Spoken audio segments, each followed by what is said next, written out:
Italian Wine Podcast. Chin Chin with Italian wine people.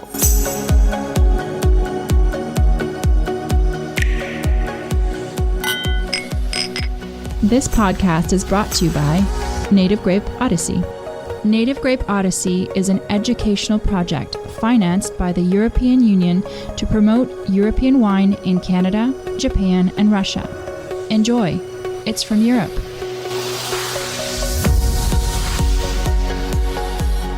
Hello, this is the Italian Wine Podcast with me, Monty Waldin. My guest today is Patrick Schmitt. Patrick is a master of wine and he's also editor-in-chief at the Drinks Business, which is a trade journal based in the UK.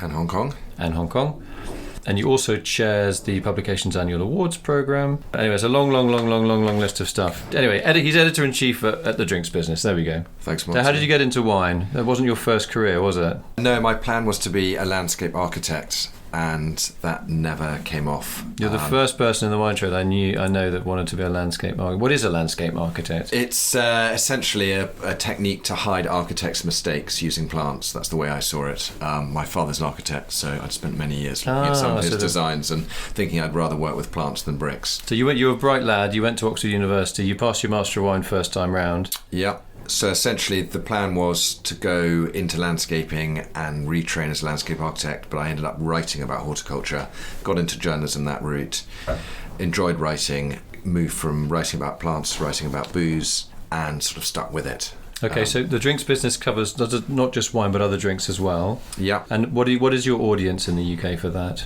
Well, we serve the trade worldwide, actually. So we're not just only a UK publication. It's about, I suppose, 60-70% wine. We write about beer and spirits as well.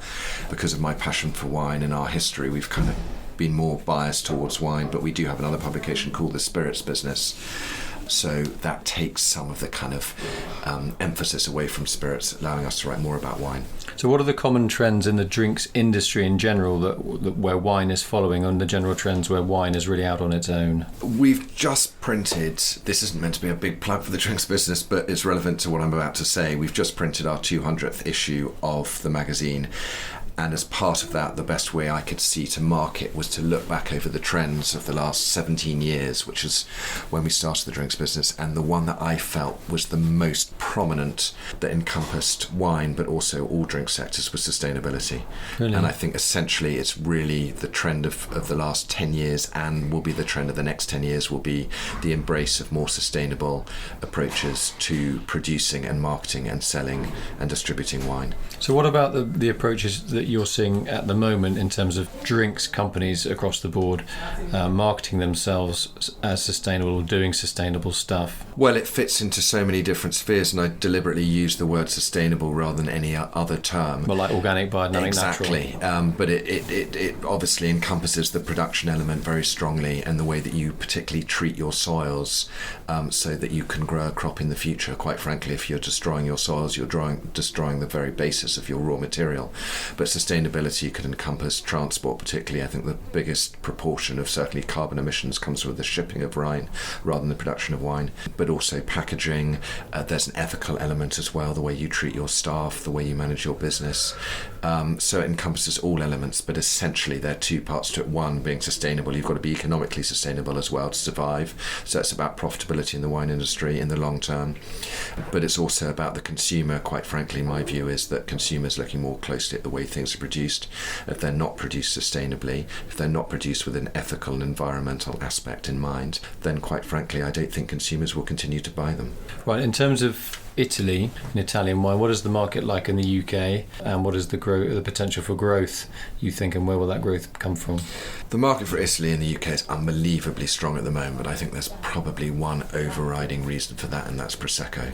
And okay, Prosecco is starting to stall, it's probably reaching saturation point in the UK market, but if you take out Prosecco, then I think Italy's still quite dynamic, particularly in the fine wine sector. So when we say fine wine, fine Italian wine, what do we mean by that? Are we talking Sassicaia or are we talking something else? Sassicaia would be one prominent example of a collectible blue chip Italian wine brand, of which there are fairly few.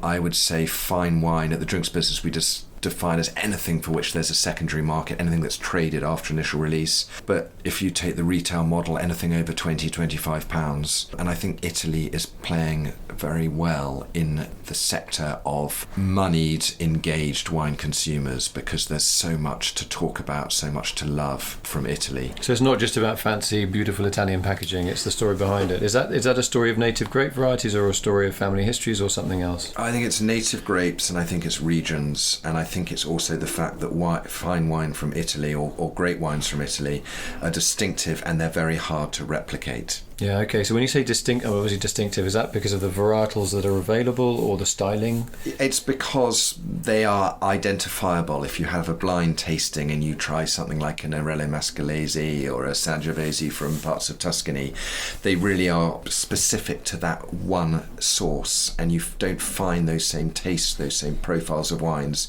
beyond those regions and beyond Italy. And I mean, we were talking about it earlier today, but if you take the grapes of France, particularly, Chardonnay, Pinot, Cabernet, okay, they have particular expressions in the greater sites of France, but they are planted to a successful level worldwide.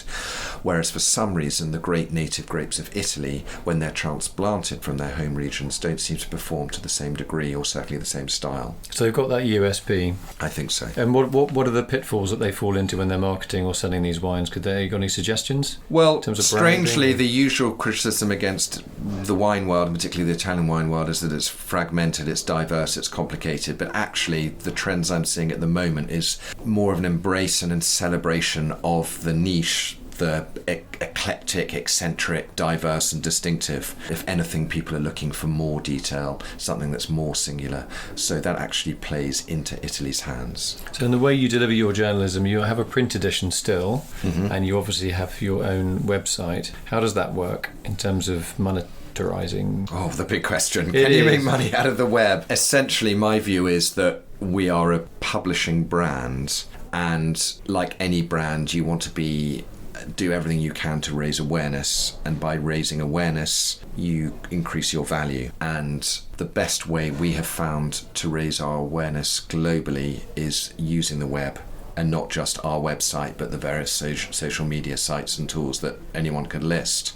But our core brand experience is through the printed product, and that is very important. It's tangible, it's a different beast, but it's reference material, and it has high quality production values.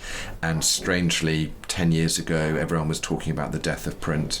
Our printed business is stronger than ever, and we're proud of it, but it needs the web. We use the web as a very important tool for raising awareness for our printed brand. Is it privately owned, the drinks business? It is, yes. Does that help that you've got owners that are possibly easier to talk to, believe in your philosophy? I think what's helped is that our owner has had a strong element of foresight, and we were early adopters and early investors in the web. We were doing a lot of work we'd launched our website fully live in 2006, and we were investing heavily from them. As a result, today, really by accident, we've become the biggest online drinks news resource in the world. Despite being what we saw as a publisher of printed magazines for the trade, we've become very powerful online, but it was really through investing heavily in it early on. Yeah, also what is good about your articles online is that they're not hugely long. They give you just enough they give you the story without you think, oh God, I can't read that, I haven't got time to read it. You get the nuts and bolts of it. So I mean, as an editor of a drinks magazine, I'm consuming drinks news all the time, and I know what I like and how I like it delivered.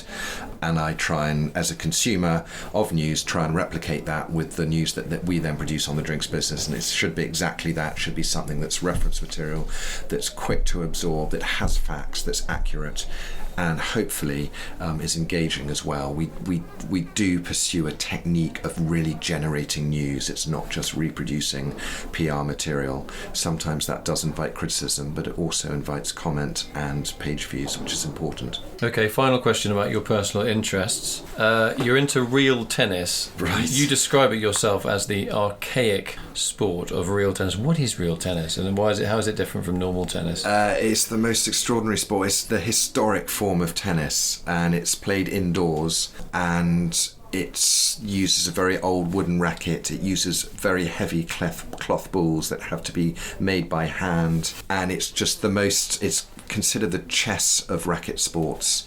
It's a very tactical game, and it's just a fascinating, endlessly rewarding and wonderful game. It's quite fast, it's quite physical, but it's also technical, and is it one versus and one? lovable.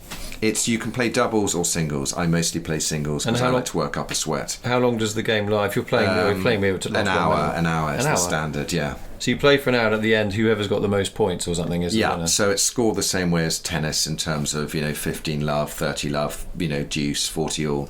But the actual way you win points on the court is totally different from tennis. In fact, you can win the point by not even hitting the ball if you get the ball into certain parts of the court. So you're quite a competitive lad then? Yeah. Really? Absolutely. But I know you're a high achiever because you're obviously a driven guy. I mean, we don't walk into Oxford University and become editor of a successful magazine as the drinks business and just pass your MW as if you're picking up just walking into the exam, sitting down, writing a few notes, and just bang, letter comes through, you've passed. I need a sport to drive me. I find it very hard to be driven without competing. Are you competitive at home with your wife? Yeah, my wife would say I'm immensely competitive, unbearably, insufferably competitive. Really? Was she more laid back than you then? No, she's definitely not. No, because you are quite laid back for a guy that's got a pretty high-powered job. I maybe appear laid back, but underneath it all, there's plenty of tension. Right, so we're going to have a fist fight after this. Yeah, exactly. So how many questions have I got wrong? No. I done all right. I beat my wife once at chess, and she did tell me that if I was a true gent, I would have let her win. But ever since we've competed.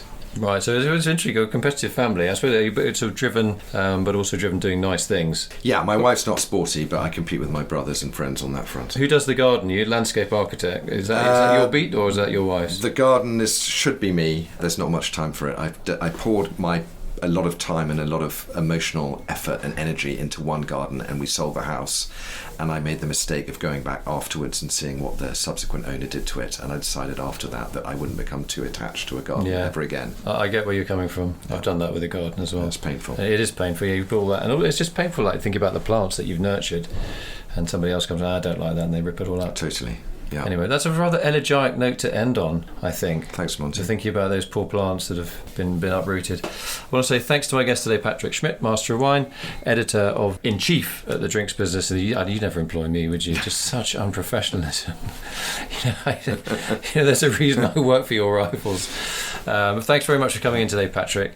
For an egghead, you were remarkably entertaining. Thank you very much, Monty. I'll take that as a compliment. Yes.